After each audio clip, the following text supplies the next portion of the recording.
Hi, my name is Mikel Thomas, and I'm going to be walking you through the Allstate material for 11th and 12th grade. Today, we're going to begin with Popper Etude number 6. Each Popper Etude has its own challenges. This one, with the bow stroke, it's very much a perpetual motion etude. Whenever we look at it, it's all 16th notes. Bow stroke wise, I think it's important to decide what we want to use for this. I would recommend just a general détaché right around the balance point to the middle of the bow. It's really easy to get tired if we're too close to the frog when we have this many 16th notes. So I think right in the middle, sort of a, will do really, really well. We want to make sure that we're keeping our fingers very, very loose. We want them to stay supported, yes, but we don't want to be gripping at the bow. If I grip at the bow, I lose all the flexibility in my fingers and my wrist, and all of a sudden I have to use my shoulder to make the motion, which gives me a really rough sound, and you can see it's a lot of motion back and forth. So keep the thumb in particular very, very loose. And you see a lot of the stroke is generated from my elbow and from my wrist, just to keep things very easy.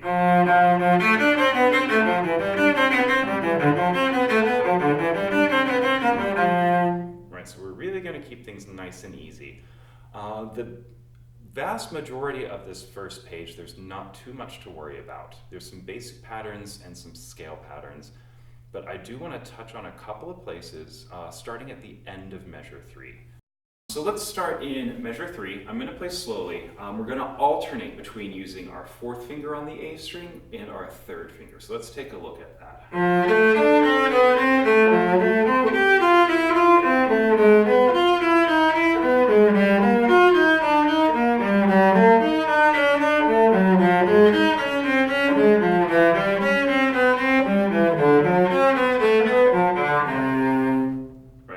So as long as we're really clear if we are using 4th finger or 3rd finger and how we're shifting chromatically down with our 1st finger.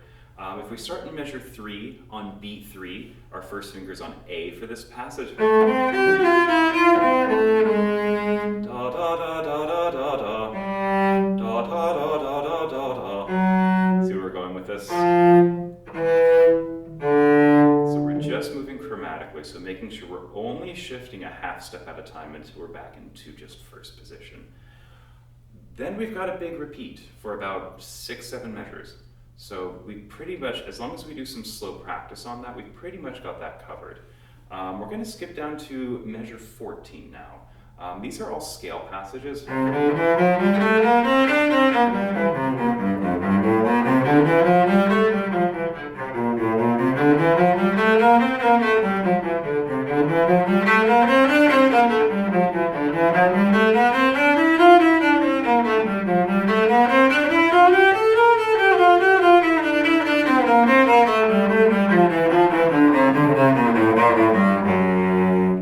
That's sort of our surprise note in there, that F sharp. These scales are, for the most part, in 1st position. We want to make sure that our hairpins are super clear, and we'll note on beat 3 of each of these measures we've got an accent. So if we can really just bring out those details, it's always bonus points to a panel when somebody's playing musically through something.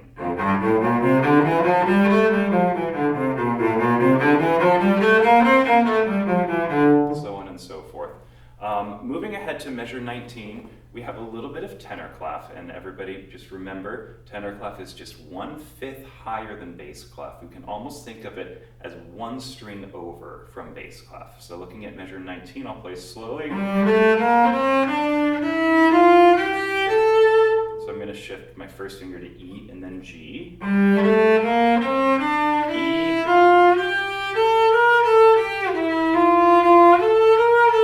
Back on 2, back on 2,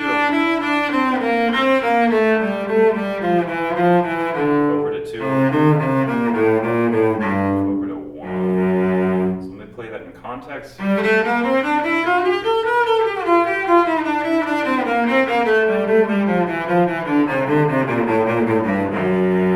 Right?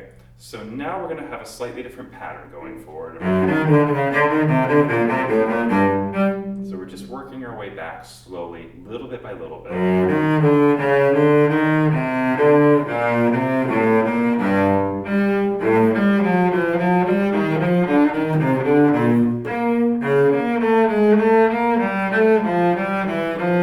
So see, I'm being really careful if I'm using my first or second finger to shift back on all of these.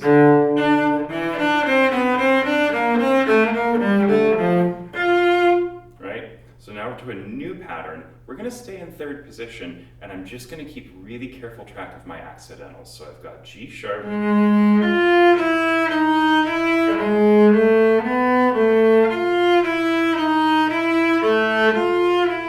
me play that again slowly.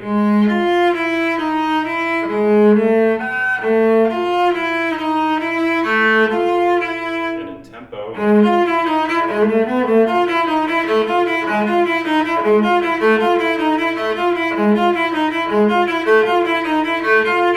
Then we change. This is a fun little passage. So here,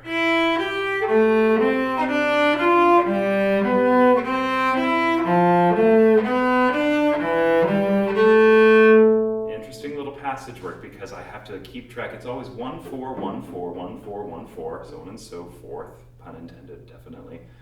But we want to see if we're extended or closed positions. So closed is when I have my fingers in half step.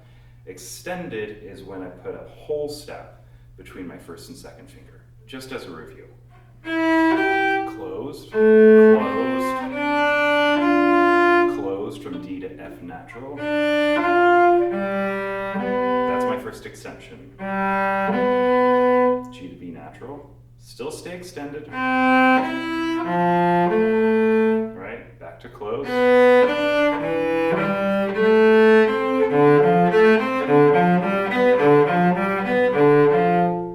Interesting detail here. Popper actually writes a fermata at the end of the bar line, implying just a general break. So playing it through something like this.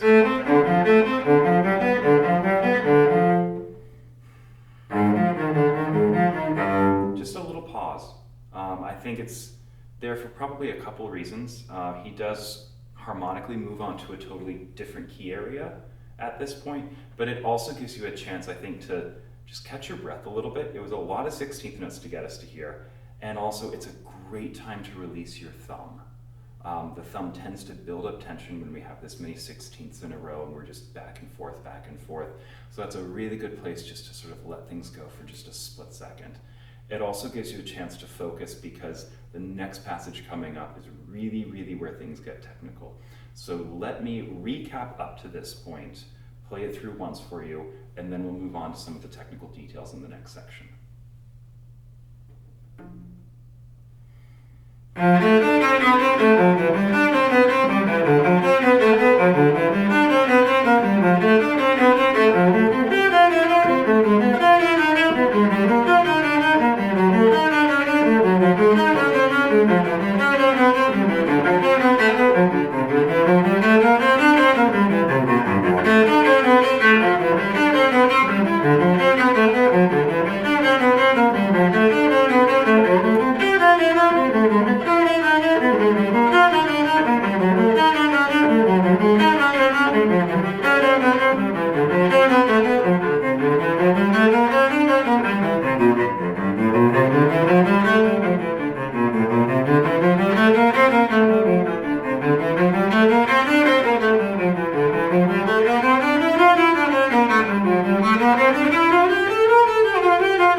Measure 31 in Popper number 6. This is where it gets really, really technical. We're going to take the tempo way down and try and walk through some of this higher, more chromatic stuff. We start off pretty simple in half position, just sort of our same noodling around. E natural, F flat, same thing.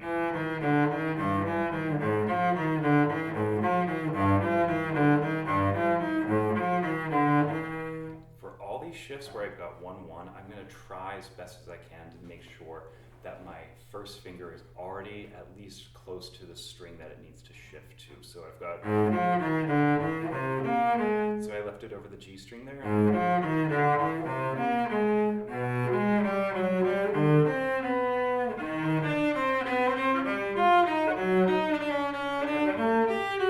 Let's go through that one more time.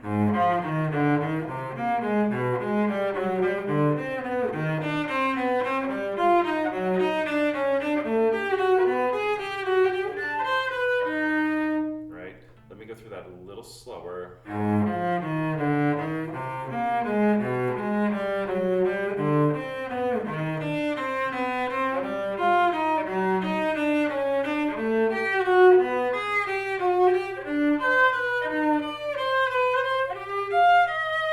Right?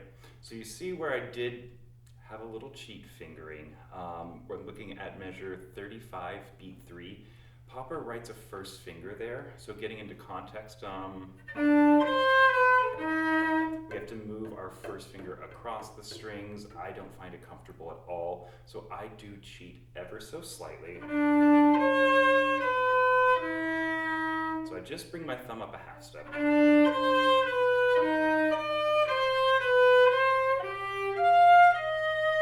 That's my first little suggested deviation from the fingering that's printed by Popper. My second is here. Come back on a second finger.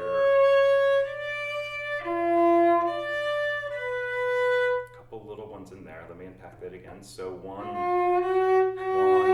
3, 2, 2, 3, 1, 3, 1, 1, 3, 2, 2, 3, 1, 3, 1, 2.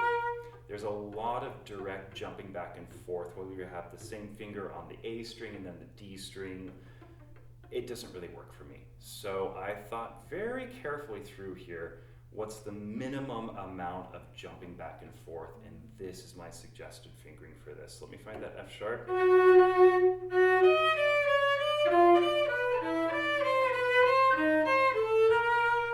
A little quicker.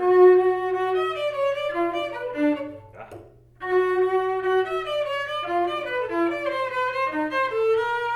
Right? From here I do follow the fingering, which is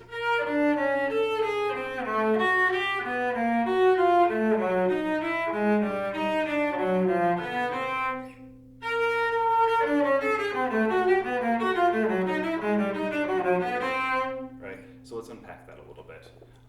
We're basically going to think in major or minor sixth.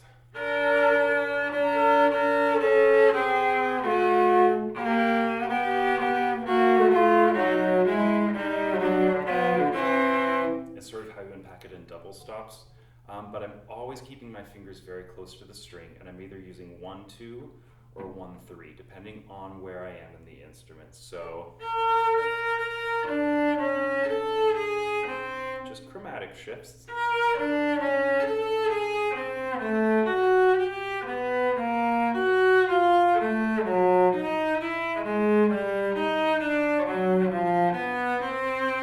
Right, so I sort of have a couple quick shifts, and then I stay in fourth position for a little bit. Then in second position.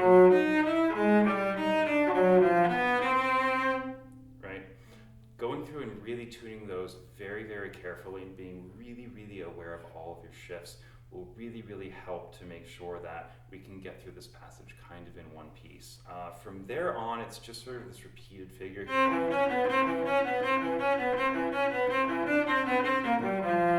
then we're back to the beginning. All right? So hopefully that gives you some good advice on how to tackle probably the most difficult passage in the Etude.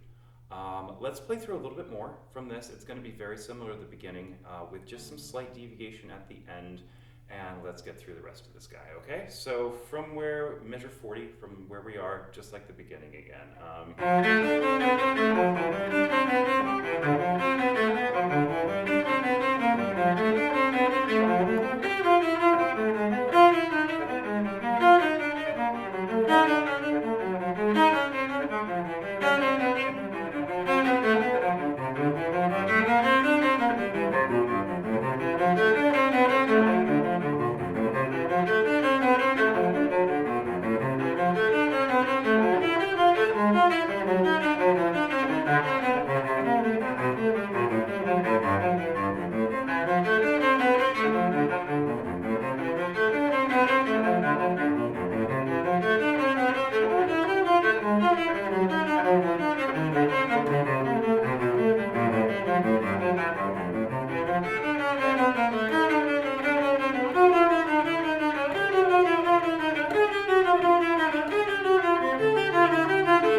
All right, a couple of things to go over here.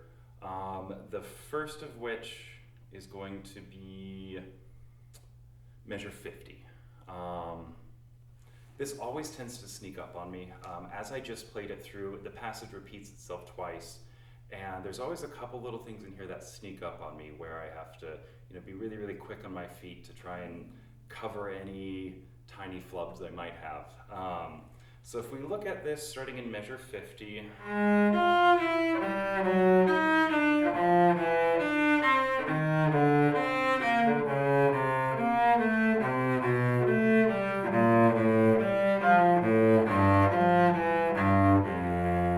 in my personal copy, I've got several of these accidentals marked because I always tend to forget the B flat on measure 4, or sorry, beat 4 of measure 50. I can never remember if I'm supposed to play D natural or D flat throughout here. There's just a ton of accidentals on everything. So go through, and if you're consistently missing any of them, really make careful note of that. Practicing it very, very slowly is going to be really helpful for this. We start, and then we reach the first finger back, and back again, and back.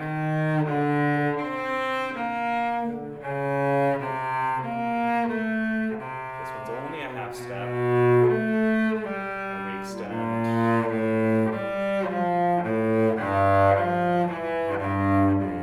I think that warrants showing one more time. Extend, extend, extend, shift, half step shift. This is the one that's different. Extend,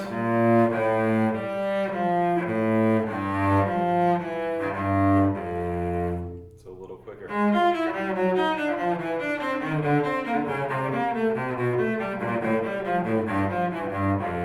And then in tempo.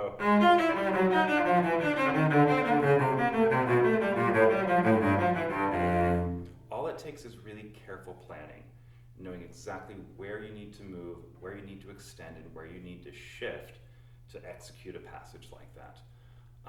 The last little thing that we need to go over is just the chromatic stuff at the end.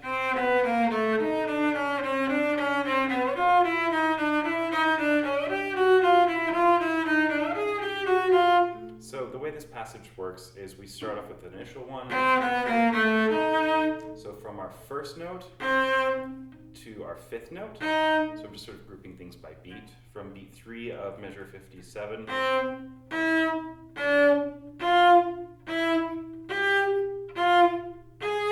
We're just moving a minor third each time, right? So just planning out where that shift is. Then back a half step each time.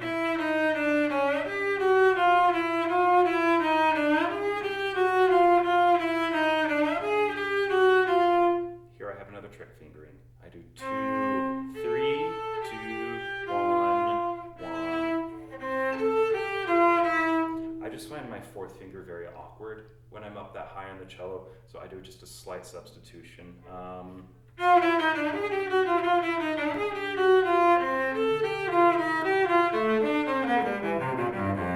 on and so forth. So I hope that gives you at least some insight into some of the technical challenges of this etude, how we can start breaking them apart, and maybe some little tips and tricks on maybe some fingerings that might be a little bit easier for you in the long run. Hope you find this helpful.